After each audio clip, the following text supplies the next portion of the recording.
Okay, folks, welcome to John Leon's Elvis Reviews, and this week is part two of Elvis at American Sound 1969. And what a show it was last week, Leon. Oh, it was fabulous. Absolutely fabulous. And if this one's half as good as that one, then I think we're in for a treat. No doubt about it. I mean, the material is probably just as strong as last week's. Oh, yes, absolutely. Maybe I I don't definitely want to admit agree. this. Maybe a little bit better. Maybe I don't know. Depending on what songs from the session you prefer, really. Yeah. I think we finished with Suspicious Minds last week, which was the very last song recorded in the January session. Yeah, So obviously we're moving on to the February session now, and but Elvis was vocally better in the February session, but there was a lot less vocal overdubs done. yeah, So totally. there was still some done, but I think it was just vocally he was in a better shape, and I don't mean that in a way that Elvis. I think he had an underlying throat problem. I Yes. think it was more to do with that than anything else. So the music certainly is a lot better. It's not a lot better, but it's. I like an awful lot of the music from this second part. I think Elvis, as an artist, was flowing better in the February. And Yeah, obviously he's a bit more comfortable now because he's worked with the guys a month prior. You know, there's not that sort of let's find our comfort zone. He's just going into it really, that and is. you can tell that within these sessions in the February alone Yeah, that the February one. What you tend to find more about the February one is Elvis between takes, or he sounds a lot looser, and there's an awful lot more profanity, shall we say? yes, Yeah, yes, and a yeah, lot less takes as well. yes, absolutely. Um, he's it's not that typical Chips and Moment feel in the second session. If you agree with me on that one, There are a few moments. There are a few moments where you can hear Chips chipping in with a few things, and there's an awful lot directed. I had a good listen to "Do You Know Who I Am," which we'll cover later on last night, and there is some stuff in that where Chips is actually going at the musicians more than actually at Elvis. yeah, So I think Elvis is in the groove, but he's trying to g up the musicians a wee bit more. yeah. On that, on well, we'll probably obviously we'll try and do the songs as a flow because I was waiting to mention Yeah, Do You Know Who I Am, but I'll mention that comment when we come to that track yeah, itself. absolutely. Um, but yeah, True Love Travels on the Gravel Road. Yeah, That was released on the From Elvis in Memphis album, which was the yeah, first album of the two to be released in yes, '69.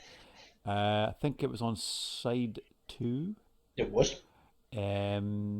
So yeah, we spoke about last week, Leon, about the flows of the album Yeah, and how we both thought that Back in Memphis flowed better than From Elvis in Memphis. yeah. I think the reason for that, I think more than anything else, and as we've discussed before, John, is that back in Memphis is more or less the same sort of style of song, the same genre. Whereas for Elvis in Memphis, it's a kind of a mismatch. No, a mismatch, but it has I a think bit of they, I this and a think bit of that, I that, and a think bit of that, this and a bit of that. I think they tried to replicate, like for instance, something for everyone and Elvis Yeah, for everyone, where there was different genres in the one album. yeah, And I think they're trying to do that. In fact, I think they tried to do that on most of his studio albums, Leon. And apart from really Pot Luck, which was more of a ballad album, I would say. hmm, And then you get to Back in Memphis, which to me, taking like Stranger in My Own Hometown away, that was hmm. basically a ballads or a power ballads album. Yeah. I think that's about right, and I think the problem, and I use the word problem quite a bit, but I use it in a advisedly. A lot of people, and I include myself, I think yourself and myself are in agreement in this, that Back at Memphis is actually probably the superior album. But I the always fact I that, always thought that, and it's I don't know about you, Leon. Like if I'm in the mood for like the '69 stuff, yeah, and I'll always go to Back in Memphis. yeah, I mean, And the then same. you end up forgetting the gems on from Elvis in Memphis, like Gentle in My Mind, etc., and Long Exactly. Black Limousine. You think, oh wait, they should be in the back in Memphis. But you know what? I think as a whole, it's all great stuff. But It is. it's just us being pernickety, and I think we've been fans long enough now to be entitled to do that. Of course, that. I mean, from Elvis in Memphis gets all the attention because it was the main first release. It was so Yeah, therefore it showed the change of direction. It got all the critical acclaim. Plus, it had the two massive hits on it as well. So all those factors can make from Elvis in and Back Memphis in the most. Memphis was a B side. Well, let's call it a B side to a double album.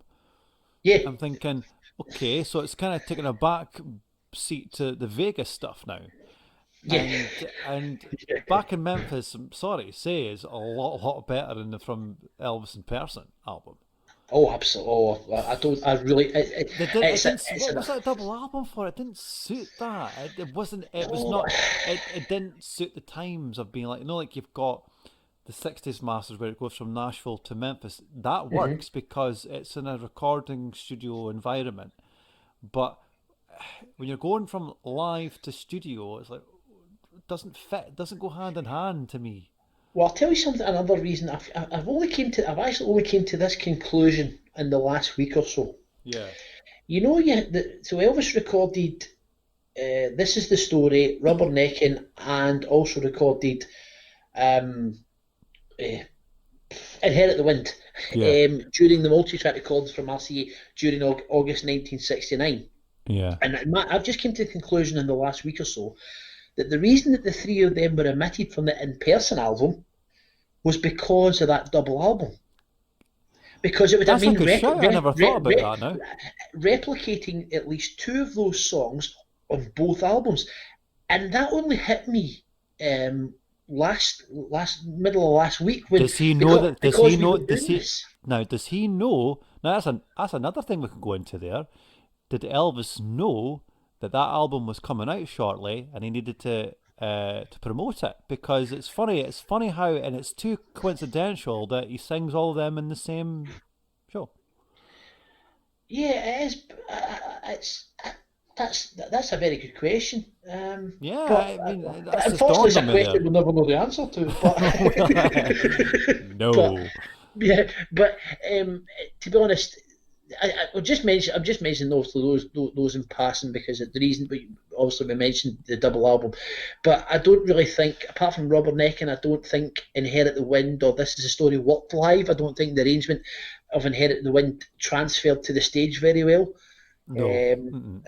the arrangement on "Back in Memphis" is just sublime, but I don't think that it transferred very well onto the stage. It's a And this studio. It's a studio it masterpiece. is, yeah, it definitely is. And It definitely is.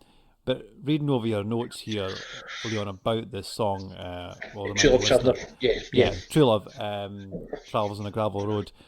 Um, it's I wouldn't say it was hit material. I'd say this one's definitely an album track. It is. Um, but it's one of those, as we always mention in each show or podcast we do. Mhm. It's a mature song for Elvis. Yeah, well, It's hitting subjects again about a marriage or whatever. yeah, it's talking about certainly talking about a relationship that's been going for a considerable amount of time. Because obviously we've all had relationships, we've all had been married, and it's all nice and it's all rosy at the start, and the true testament of that is if you can get through the difficult times, and you can Which is only songs sing about about. that as you So go. Yeah, exactly, and you can only sing about that as you get older. So remember, Elvis is 34 years old when he's recording this. He's married. Lisa Marie's just been born, and now he's able to tackle that because if you listen to most of the songs that he recorded in the 60s, we've said this before, a lot of the stuff that he did in the mid 60s and even in the early 60s, it's like that kind of teen pop. So yes, which reflected teen adolescent experiences. So that can appeal to a certain demographic. But now, It got to the stage in Elvis's career in the '60s that Elvis was outgrowing that early '60s stuff, and I thought he shouldn't have been doing that type of stuff at that age. yeah, I think absolutely, Elvis was a bit of a latecomer when it came to mature material. yeah, yeah. Well, I mean, now if you take the whole of the Memphis sessions as a whole, right? So Elvis in the 50s, and this is something that I'm going to actually quote something that I've written here. He's talking about singing about wearing somebody's ring around their neck, a kind of a teen thing. But now, in the Memphis session, he's talking about things like the darker themes such as death of a loved one, a failed marriage, or a long-term relationship, or thinly veiled reference to sexual experiences, which just never happened before. And also in the song, he's talking about a woman who prefers the finer things in life, or they just want a basic life and a basic marriage, Absolutely. which he And I don't opens with at think the start. And I don't think that a younger Elvis would have been able to carry, they would have had the Oh, credibility to carry that definitely. off. No, and I'm sorry, he didn't have the maturity to carry it off either. Absolutely. Nah, There's definitely, no, there's definitely I that. think, no, anything prior '68, I don't think he would have.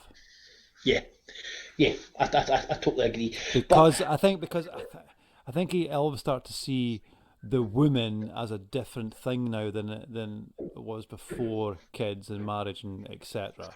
yeah, because it changes Um, a person. of course it doesn't. It doesn't just change the celebrity that Elvis was. It changes everyone. Yeah, But I've always liked that song, and I've always liked songs with a meaning. I always have done, and that's why I tend to like Elvis in the later years because there's a meaningful message in the song as well as the great musicianship, etc. But you'll I don't know if you'll agree with me on this one, Leon, or the listeners will agree with us on this. It's the early stuff is I'm not saying they're throwaways, but they're songs you don't have to pay full attention to as in lyrical. no, but I think most of that type of teen rock and roll music tends to be like that. Yeah. I think that a lot of it's like especially in the 50s, a lot of that stuff's like that. Because Although, you tend to maybe in a lot of these songs maybe one, two verses and then a lot of repeats. yeah, and I'm going to go into someone else totally completely different, but Roy Orbison, he didn't write the way that a normal box standard song was made. He would just go verse, verse, verse, verse, verse, Yes, end. There was hardly absolutely. any Yeah, choruses yeah. in Roy's songs at all. So because he liked that dramatic feel to the song, like a slow burner and then a big massive dramatic ending, Yeah, and like it's over. like yeah, like that, and and yeah, some of the early '60s stuff for Elvis' sake, like when Red West wrote about it's mostly Elvis experiences, Yeah. which was a mature kind of. I think Red songs don't get the credit that they're supposed to get. No, Definitely not. I definitely don't. And I think it, since you mentioned Red West and you mentioned that, I'm going to mention a song that really is so underrated and was written by Red West. Is "If You Talk in Your Sleep." I think that if you listen to Mm. that, I think that song is absolutely fantastic. The lyrics Oh in it yeah, are the lyrics on it are really risky, and it's clever, clever. you've got that fantastic 70s. The way it's almost like straight out of Saturday Night Fever. The way those strings go and the brass go together in that, and I think if that song really should have been a hit. If it was marketed better, Leon, yeah. Oh yes, Yeah, and absolutely. but yeah, that was. There's so many songs we could mention about Elvis, and we've covered the stack stuff already. But there's so many songs that don't get the credibility that they're supposed to get. Yeah. And but yeah, I mean, I don't know if there's much more that we could sort of Well, talk what about what on this one. I mean, well, you've what I got would like you've got here, Leon, in your notes here about oh, you've written on here about the Memphis record. yeah, Oh, bad album, folks. Avoid it like Corona, right? yeah. Okay. But what I would say is if the 11 takes that Elvis took to record True Love Travels on the Gravel Road, if you listen through the takes, what is really obvious is there's a constant positive interaction between Elvis, Chip's Moment, and musicians, and they're constantly looking at ways to tweak and improve between takes. Now, obviously, this is only the second song of the second sessions, so there's still the enthusiasm there. But but listen through the takes of this.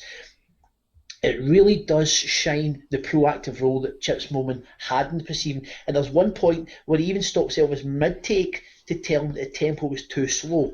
Now, Phil Jarvis would never have did that. He would never have done that. And it's obvious. Now, I keep saying genius is one thing, but you have to be guided to where that genius goes. And that's what Chip's Moment did. So, and the list you've got down here, Leon, I know it's a bit of a drag, but you've got like take one missing from the source, which is missing. Take two is a complete take. You've got take three down as a complete take.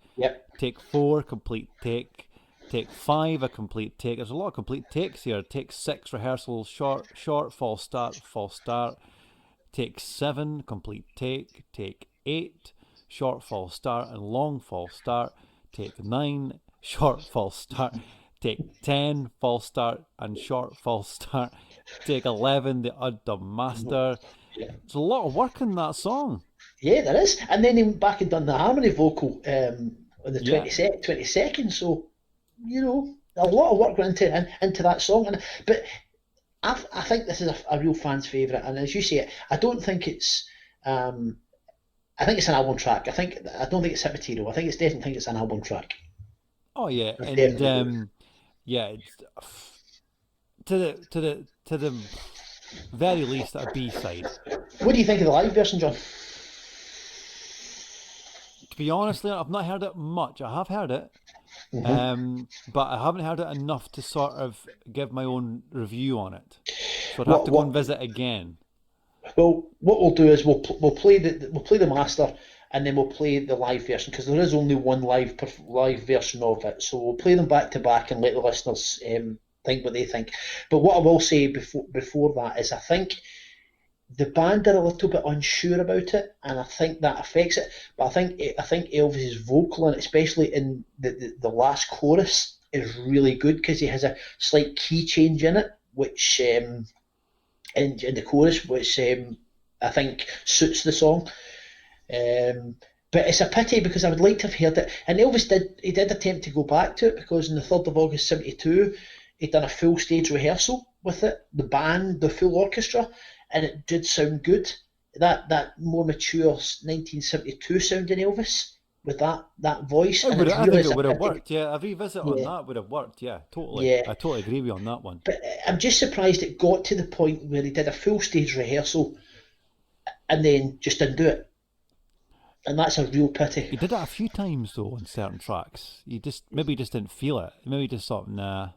Yeah. I don't know. Unless somebody said to him, will it go across to the audience? I don't know.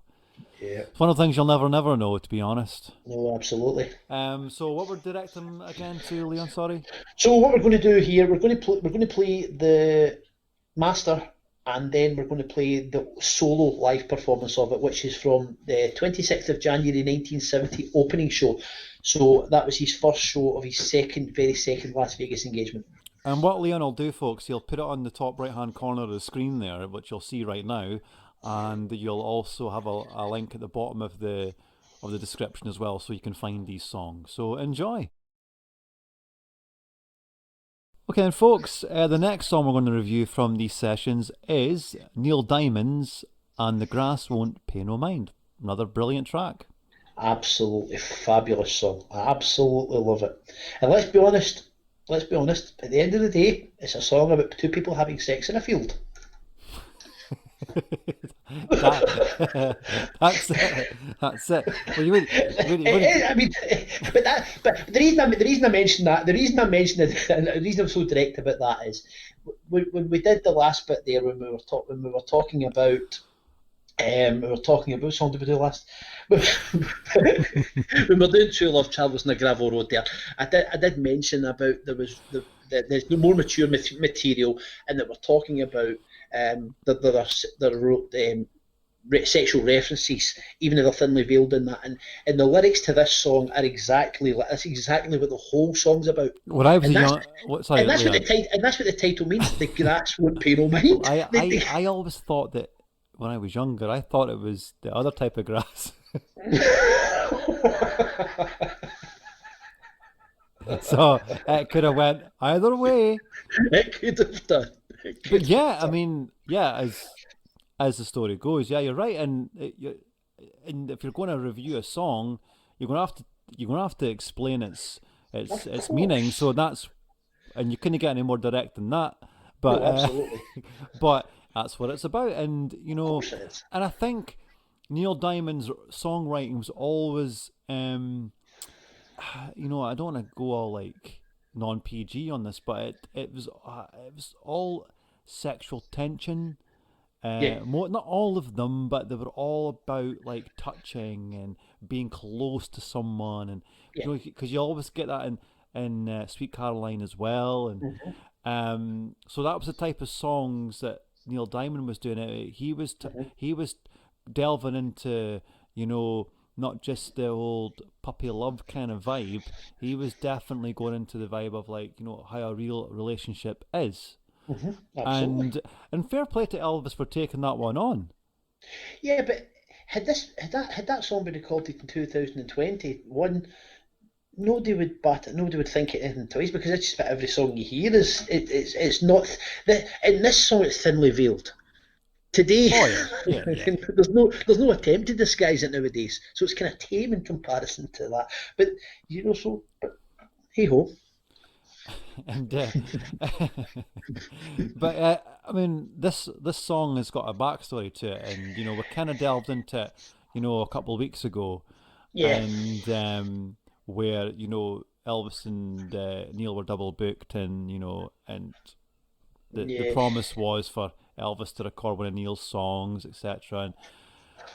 And yeah. Well, Chip's Mowing cancelled a booking he had, which was supposed to start on the 13th of February, for Neil Diamond, and that was to accommodate the initial 10-day session for Elvis. So this was the January one, not the February one that he's in now. yeah, So George George Klein asked about Elvis if he wanted to return to Nashville, and he didn't, and Felton Jarvis didn't want to. So George Klein suggested that he recorded that American Sound, because the studio had a funky sound, and of course Chips was a proven hit maker. So, in the best of all, Elvis being Elvis, he would scarcely have to leave the house. So then well, that's it. Marty Lacker got involved. He stressed the musical possibilities, and Chips had some great songwriters working there. But it's a good material in a studio that practically guaranteed hits, and it did more active participation in the project. So it got away from what Marty Lacker called as the business rubbish of Nashville, you know. So Yes, exactly. and then even Felton Jarvis seemed to get involved in that, which was Was not you know like his character either, because he was very because in yes, maybe you get one person's book that might not add up, but when you're reading two separate people's books and they match up to the same date and the same thing, it has to be true in a sense. hmm And you read that Felton Jarvis was really excited about it, and hmm and we're talking about "And the Grass Won't Pay No Mind" here, and I don't think that was an album track material. I think that deserved to be a bigger hit for Elvis. I think I think it should have been released as a single. I think. yeah, but in common with a lot of songs that Elvis recorded, I think the fact that Neil Diamond hadn't long recorded it, and there's a few True. songs Yeah. Elvis recorded soon after. I mean, that's just that for the same reason that an American Trilogy was a bigger hit in the UK than it was in America, because Mickey Newbury had not long had a hit with that, and then Elvis releases his. Yeah. I think that Elvis had a habit of recording a song so soon after somebody else had a big hit with it, and therefore it's not going to become a hit for him. Talking about the structure of the song, and coming from hmm me as a guitar player, hmm um, the key is very high, and you might not notice that, but it's like like the G chord on the fifth fret and on the guitar. It's a weird composition. I remember what we were talking about a while ago, where I said that Elvis was tackling different types of melodies and stuff like that. This is one of them. Yeah, definitely. And I don't know. It's one of those songs I really like, and I like the arrangements and stuff.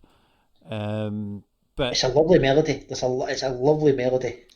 and I don't like to quote her name too often, but it's one of Priscilla's favourites as well. She tends to like that song, and it's got a gospel feel to it as well.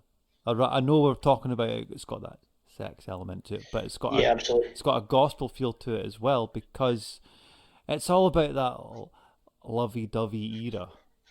Yeah, what I like in the song, I like the transition where he goes from that soft melody and then he suddenly changes and you get that bit more power in it. Where he goes, we start singing "Child." Yeah, and Touch my soul. I think the backing singers work as well because they're all singing at the same time, and Yeah, it gives it that feeling.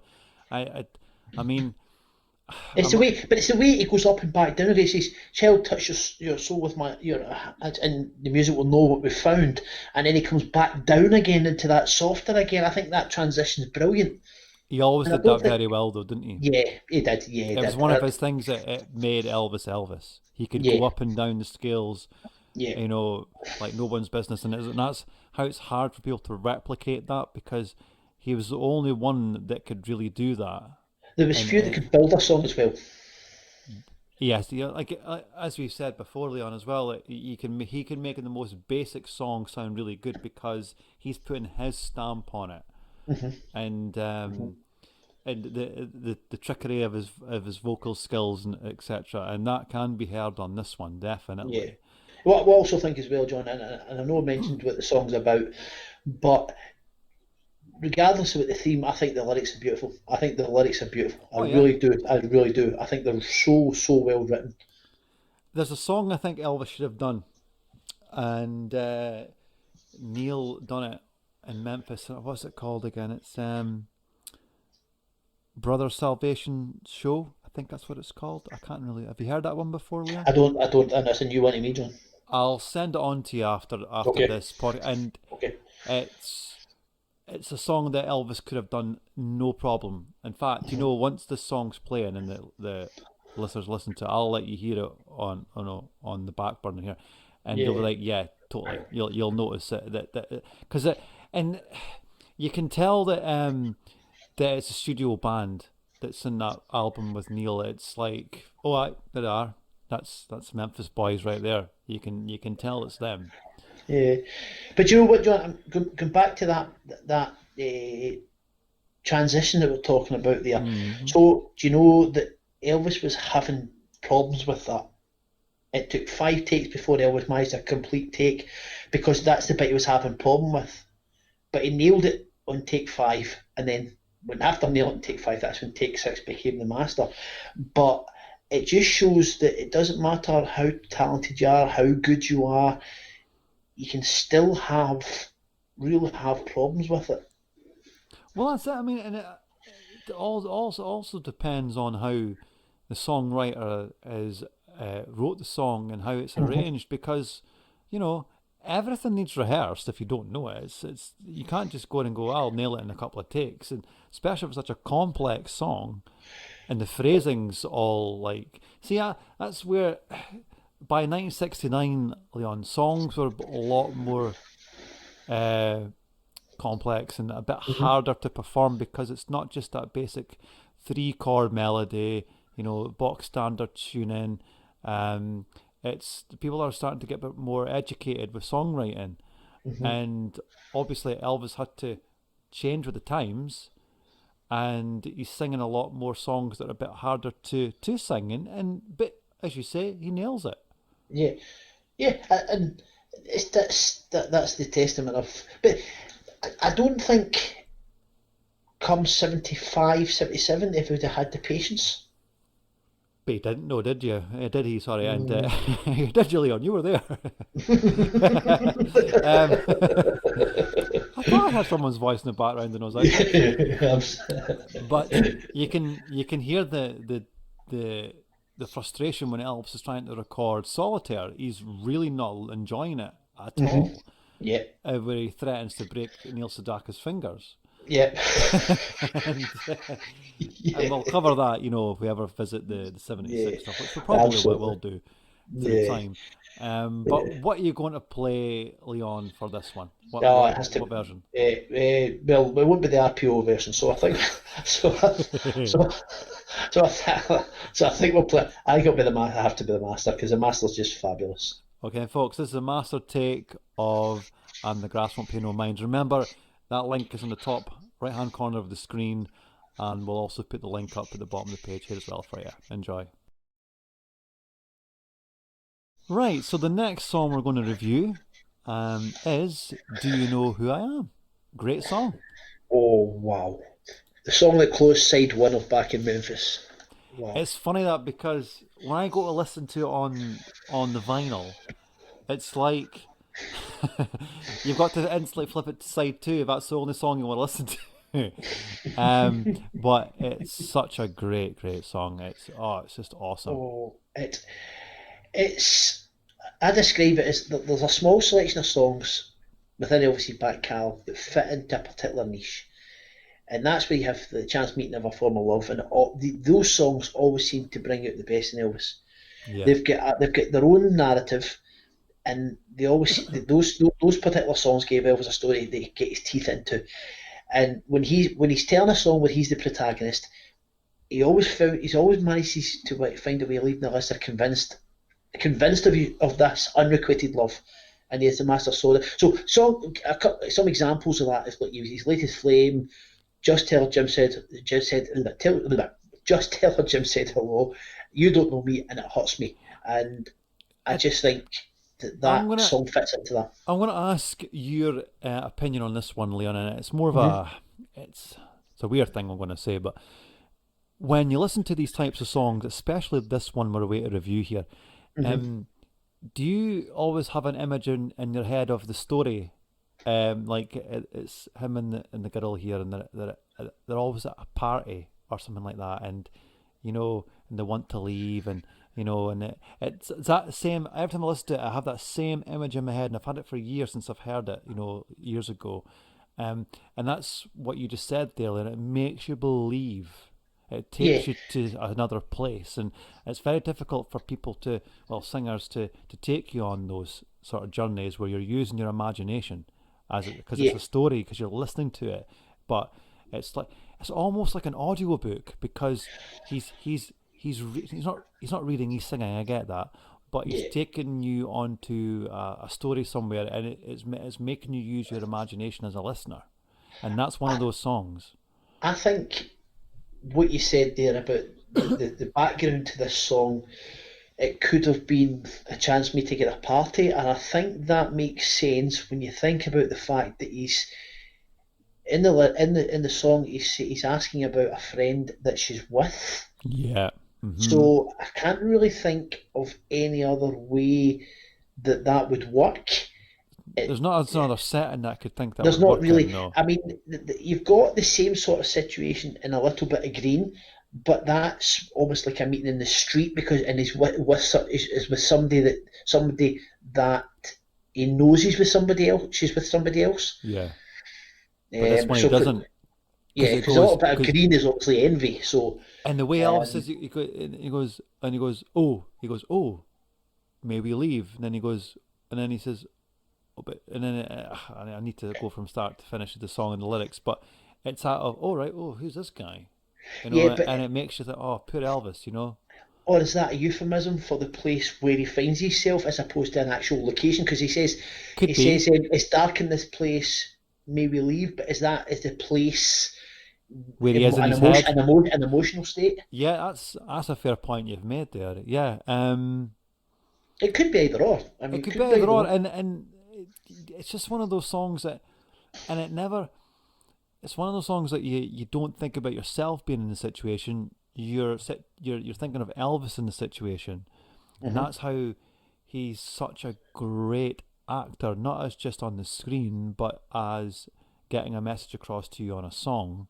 Mm-hmm. And, yes, Elvis didn't write his own songs, but he convinces you that it is his song because he's singing it and he is that person in that song. And Mm-hmm. I think it's absolutely fantastic. Oh, it is. Well, I mentioned we kind of glossed a wee bit over this song in the introduction to what my thing with today, Yeah. John. And I've got to say that yesterday I was listening through the takes of that, and what you can hear again, and I know I keep saying about Chip's moment, but what you can hear is he's constantly passing advice to the band, and he stops takes as soon as he hears something not quite right, and he's not afraid to give Elvis guidance where he feels it's necessary. But there was a problem with one vocal modulation, and the strain was beginning to show in Elvis's voice. But of course, those were problems that could have been repaired later, as what happened in January, Yeah. right? But Chips wanted to get the rhythm track right, and he'd asked Gene Chrisman, who was on percussion, to use brushes instead of tambourine, and Yeah. Tommy Cobb got to play his bill to get the, and then he got the sound he wanted. But in comparison to what we always say about Felton Jarvis, you never really hear him apart from maybe count-ins or take announcements. You never really hear him, No, definitely not. And you know. and I love the outtakes to this song, especially because they're trying to get that piano intro and the bass lines to match at Yeah, the very start, and yeah, they're finding it a bit tricky. yeah. And it's what is it, take five? I think that the most of the banter is where they're trying to organise it a bit more. Yes, And and I'm not going to give Take Five. I'm not going to mention. I'm not going to give any quotes from Take Five. Let's put it that no, I'm way. not going to quote that. Definitely not, because I will try and keep this PG, folks, right? But especially for the radio version of this. No, Take Three. Actually, Take Three was the one which was pretty. Yeah, that's where the language really started to go. That was the long false start. But what I don't understand is normally you would have a false start and then you'd announce a new take, right? But But they keep going. They keep going. take five had six false starts. That's bad, isn't it? Yeah, why? I mean, that surely that should be six separate takes It after should be every false documented start. as each take, unless it. See, I've always asked a producer that, and I says, "What makes a take?" And he goes, "A take can start. You see when you get a right, okay." um, a take is not officially a take until a person starts singing. Hmm. Yeah, Hmm. didn't know that, did you? No, I didn't. It's because once an artist starts to perform or they classify it as a take, then you get a Right. false Okay. start. So say the piano bit at the start and that doesn't work. That's a false start, and then you'll get a take. I don't know why they just call it attempts. It would be better. Hmm. Hmm. But I asked that of a guy that I recorded in Dundee, and I says, "What's the difference between a false start and a take?" He says, "Because as soon as you open your mouth, John, to sing or do anything, they classify that as a take." All right, okay. And he says, "But say something like I don't know, somebody screws up on a bass line at the start or whatever, and that's a false start." I thought, okay. I thought, all right, so because I ask really boring questions because it's just things that enters your head, doesn't it? Yeah, absolutely. And there you go. That's and now if you listen to like probably that's why he didn't announce it as takes maybe. Yeah, yeah. But despite all that work they put into it, and they got, I thought they got a final take. Um, no, Elvis was unhappy with the final take, and went back on the 4 days later, on the 22nd of February, till he did a new vocal, but only to the second half of the song. So he was happy enough with the first half. It's just the second half he was unhappy with, He and did that. He then did that a lot with songs that like it was always the second part of the song he wasn't interested in. yeah. It's odd. But I think, as opposed to the January one, where the vocal overdubs were usually done because, as I said before, because there was obviously an underlying problem there with Elvis's either his throat and his voice. This was just purely redone because Elvis was just he wanted to be the consummate professional, and he wasn't happy with how he'd laid down the song on that day. And that's why I went back 4 days later and re-recorded it. But yeah, I think he was due back on the 22nd of February anyway, to lay down a harmony vocal. Yeah. Oh, such a great song, and Oh, it's fabulous. and if you've not heard it before, folks, go and listen to it. In fact, listen to it a few times. um, so I think this song deserves to be played as the master, Leon. Yeah, Definitely. it does. It does. But I would encourage if any song that I think you really should listen from the first take right through to through to the final product. I really do think this one Chuck that because it's on the just page as magnificent. well, Leon. On the Yeah, channel there, absolutely, and absolutely. they could hear the story from the Yeah. start to the end, and it's one of the first take to the masters that I ever heard on your channel, and I have Hmm. fairly enjoyed it. Yeah, it's fabulous. It's absolutely fantastic, but yeah, Leon will chuck that onto the page, folks. On the Buzz Beats page as well. We'll everything that we do on here, like I said, we'll make a link at the bottom, and also the bottom of the YouTube page as well. And Leon's got a thing where it turns up on the right hand corner of your screen there, and it'll take it separately to the song, so you don't have to worry about coming back to us and rewinding. We'll just be on a pause, and you could just continue on with the podcast as per normal. So, do you want to do that, Leon? You want to just obviously for the radio show we'll put on the master, but Yeah, for the YouTube purposes we'll do the first take to the master. Do you think? yeah. Oh, absolutely. Yeah, absolutely. Okay, and folks, it's Do You Know Who I Am, and enjoy. Right, next up then on this review of 1969, it's going to be Kentucky Rain, Yeah, a very successful song for Elvis that year. it Or was. was it 70 it came out? No, it must have been 69 because the back end of 69 because when Elvis introduced it as a song that's just come out. So and that would be and that of course from the 26th of January is when the second season in Vegas began. Yeah, So it must have been the back end of 69. If it wasn't the back end of 69, it was very, very early in 1970. yeah, and do you know what? I want to look it up right now. Aye. We'll start again and know a fact before we start. Probably, but no, I think we can't know everything, folks. Um, it's right because somebody will definitely, you know, correct us. So let's have a little look, shall we?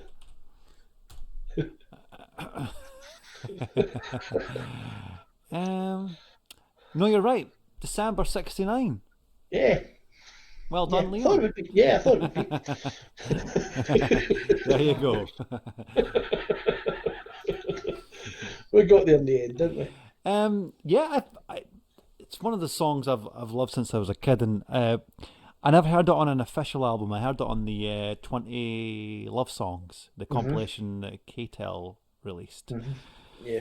Yeah, less said It's about that label, the better. But oh, but yeah, to be fair, Leon, it was a decent compilation for love songs. I always thought. yeah, but it's that early 80s Sound stuff wasn't where great. Sound no, wasn't the greatest. I get that, and no. but before we sort of hit the record button again, folks, we were really getting into Kentucky Rain here, and we were talking about the live version. Yeah, And you seem to like that better, though, Leon, don't you? there's a couple of reasons for that. First of all, more than anything else, it was the first version I ever heard of Kentucky Rain.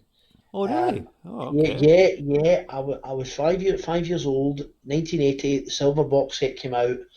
My dad got it as an anniversary present from my mum, and I heard that live version, and I was just absolutely blown away by it. And it's ever since it. But it's just the way Elvis kind of he introduces it. I have it a new record. It just came out in the past week or so. Hope you like it. And then it's very. He introduces it almost. There's very little He enthusiasm does, in doesn't the he? Yeah, I introduction. heard it. And But yeah, but then once he gets into it, it really is. I think it's a revelation. I just think it's the whole arrangement. You've got that wonderful piano, which has got that kind of, because it's a live environment. It You've got a wee bit of echo, and it's almost like it symbolises the rain.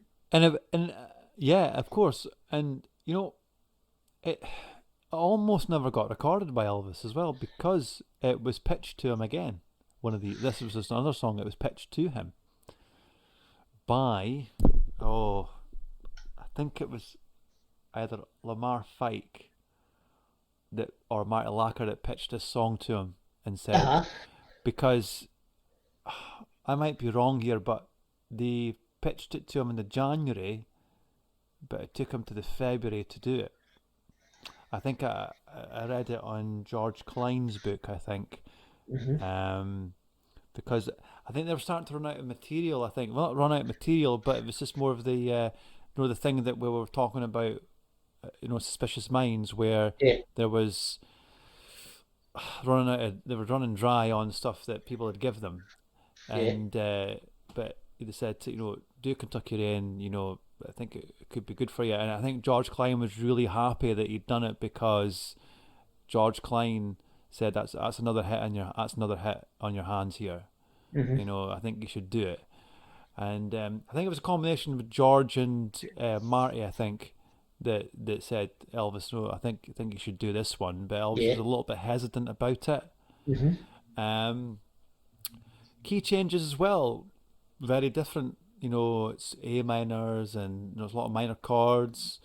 Um, and I said to you there, it's got a lot of aggression in it, and it's like a guy that's really trying to find his missus who's just disappeared on him, and he Yeah. wants to know why. He wants an explanation. I think it's brilliant. Well, that's another reason why I like think that live version works, Comes because across more than the master version. Yeah. it does. But you know what the irony is? The irony is that the whole point of that recording was it was supposed to be for the on stage album, and Kentucky Rain was actually recorded more times than any other song during the multi-track recordings, and Oh, really? I didn't know that. they never used it.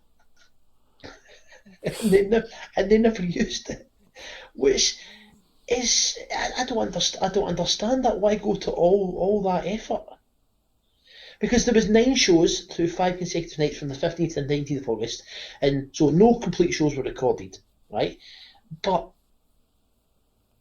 Kentucky Rain was recorded apart from the first show, was the only ones that wasn't recorded. They recorded it wasn't recorded, and they never used it.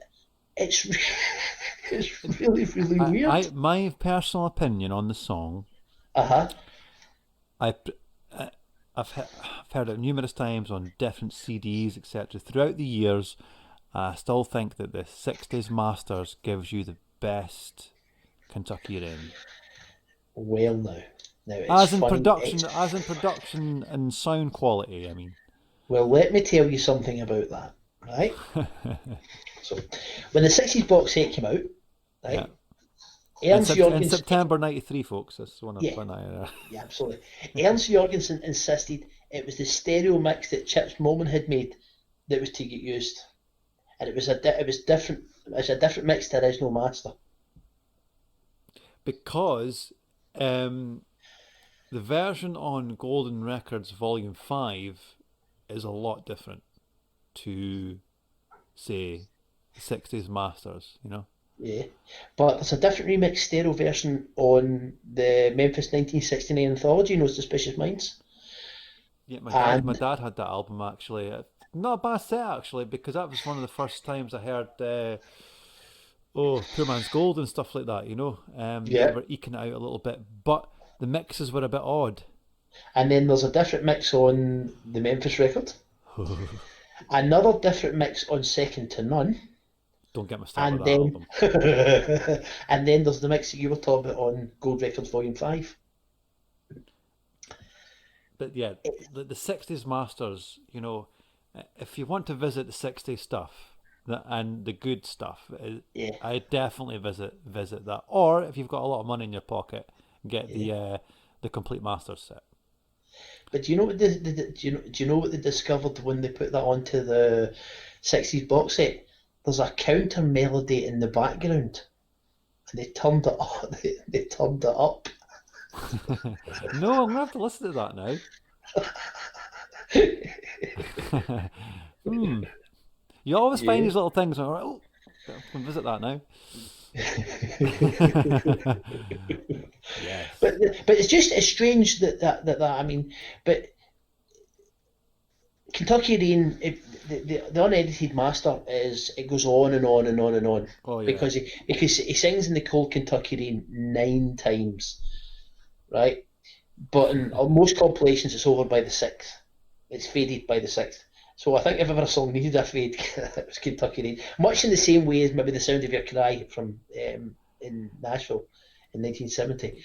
Yeah. Sometimes, it was the other day at work, and I was playing The Sound of a Cry. It wasn't through choice, right? I let it play, and I never get embarrassed of Elvis stuff, but see, I thought, oh God, he needs to tone it down a bit. Like it Yeah, was too bombastic. I thought, oh, I need to switch that over. He's just going on and on and on and on. yeah, I don't think Elvis ever thought about length in his head. He's just getting into it, and I'm thinking, but the song's too long. It yeah, needs to finish at a certain time where an audience doesn't get bored. You know what I mean, yeah, Leon? And yeah, absolutely. Kentucky Rain is one of them. If you're not too if you're not too careful, it can get boring It can. because the Yeah, story's finished. He said what he needed to say. There's no need to keep going on at that. You know what I mean? Well, it's not yeah, like Suspicious Minds where it suited that, yeah. but with Kentucky Rain and etc. You're thinking no, it should have just finished. It should have been just a normal, say, 2.5 minute song or whatever, and keep it at that. It suits just being that. The very first live version that Elvis did of it, so that was on the 26th of January, the Yeah. opening show.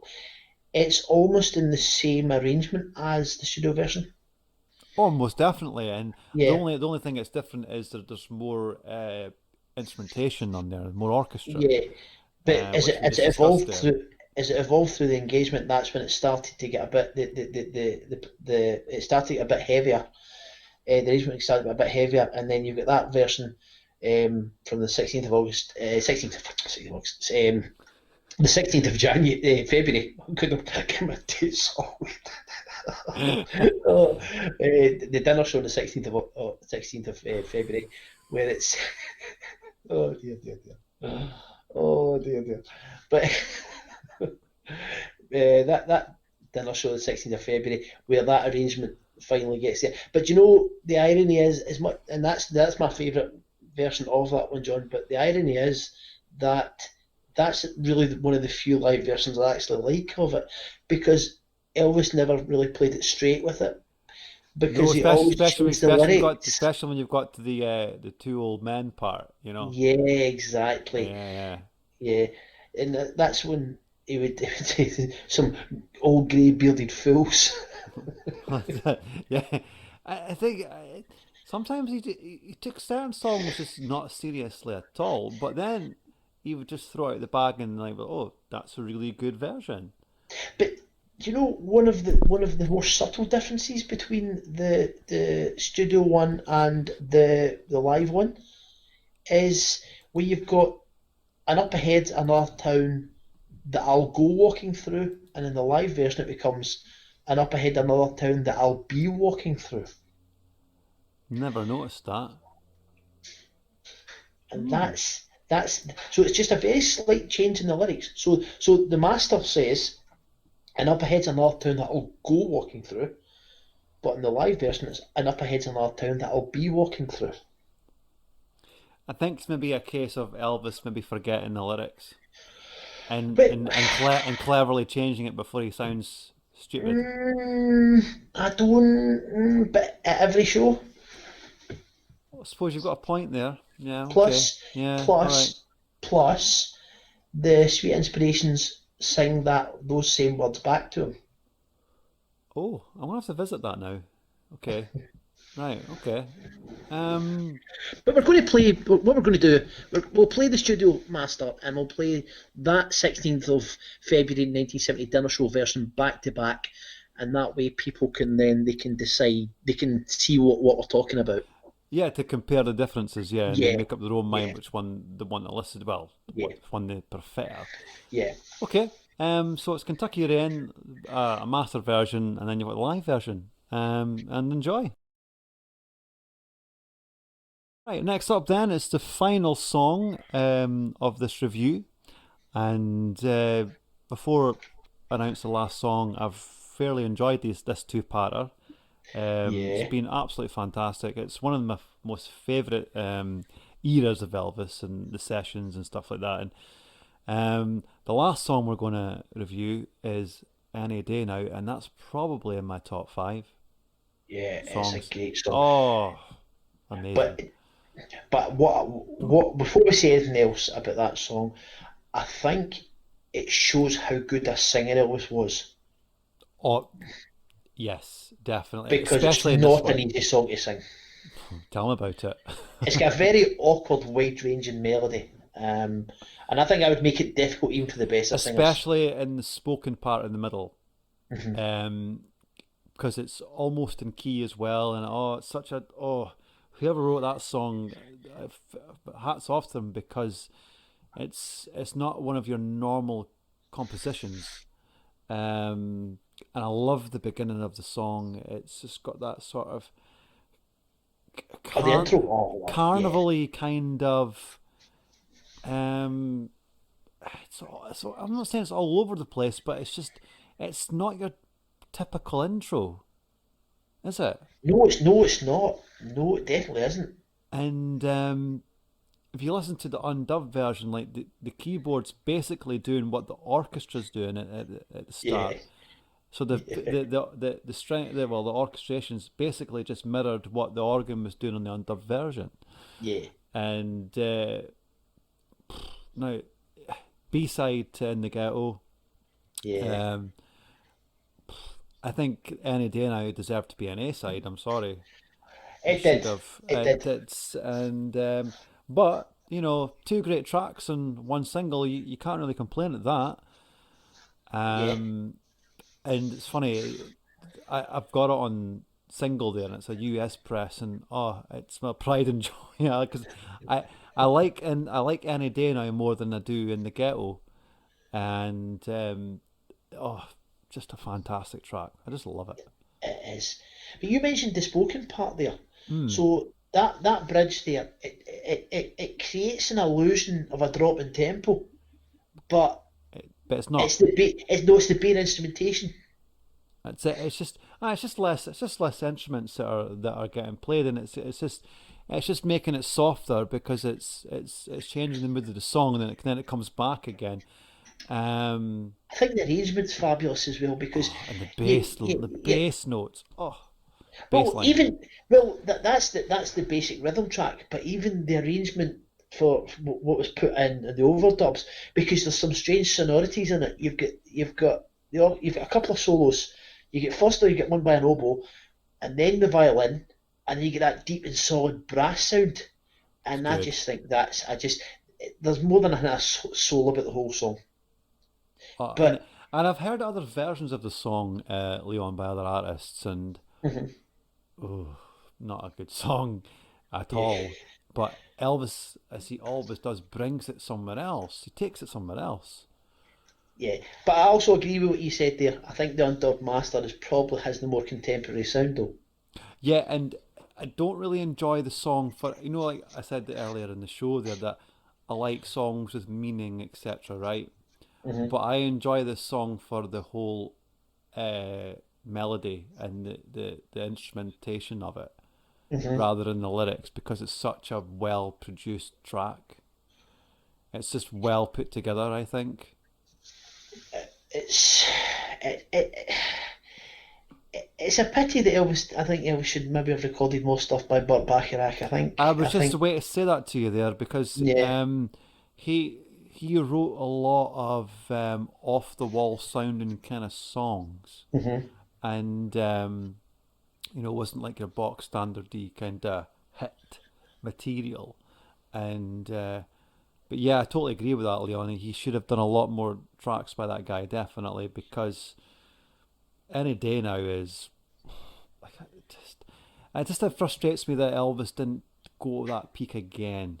But I think what you've seen from this recording session at American Sound is that see, Elvis is not tied to Hill and Range, and No, I think that I think that's where this such a depth and wide variance of material has came from.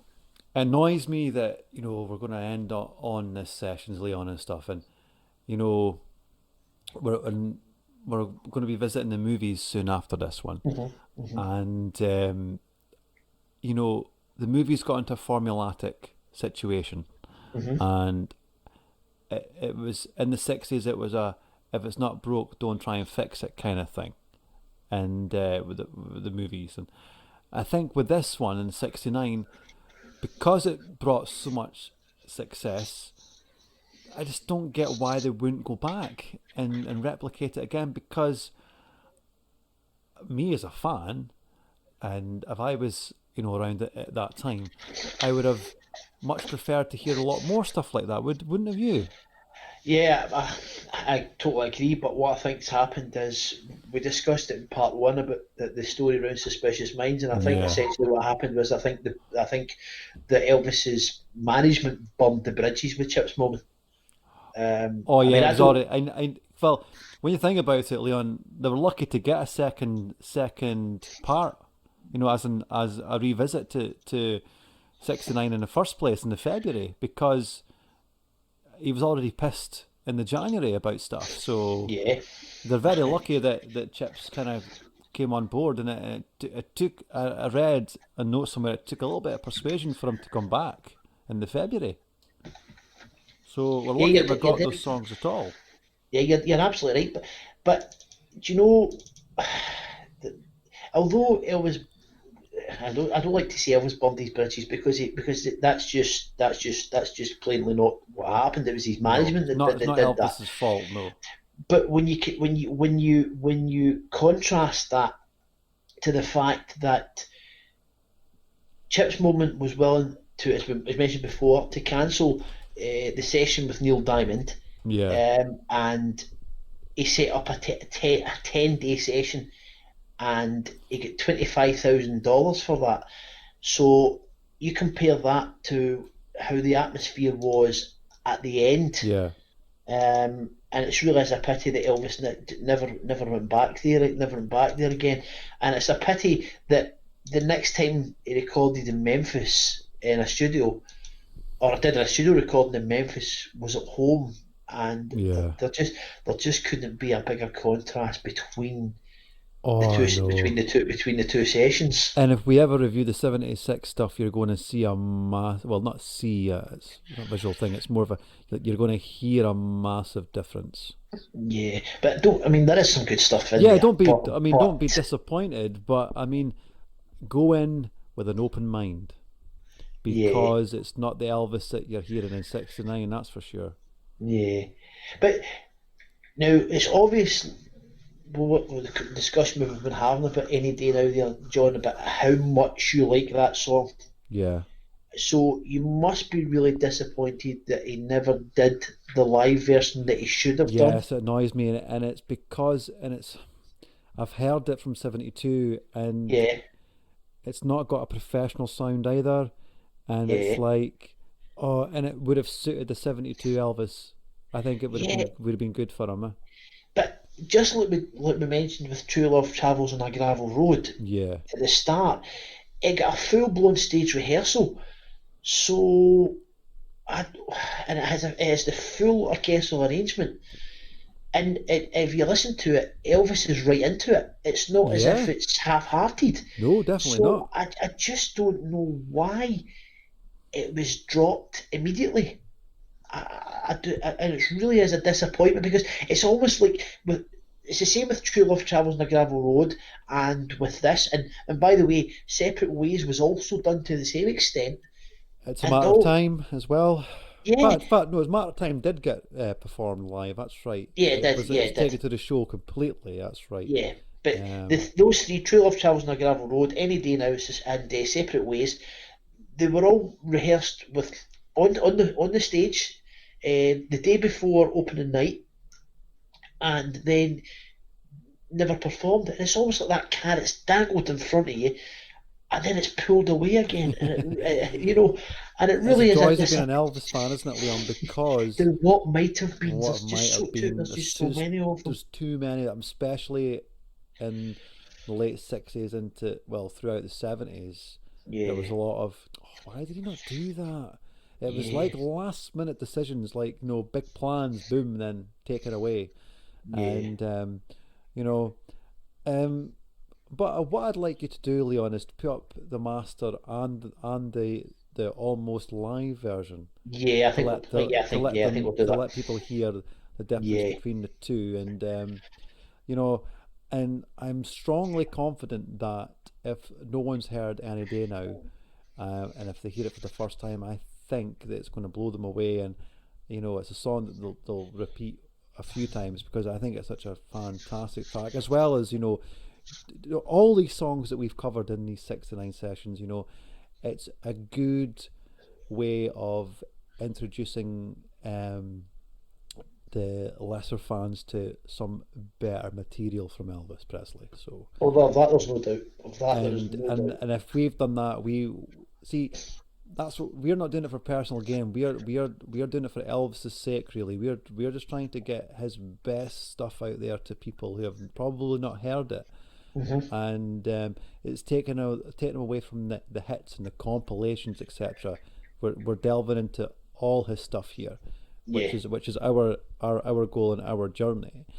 yeah, And I would just like to thank people for listening in on the show. And obviously this is a YouTube channel as well, so you know if please enjoy your stay, because that's what we want you to do. hmm, yeah, And the next project me and Leon are going to do is the movies, Leon, isn't it?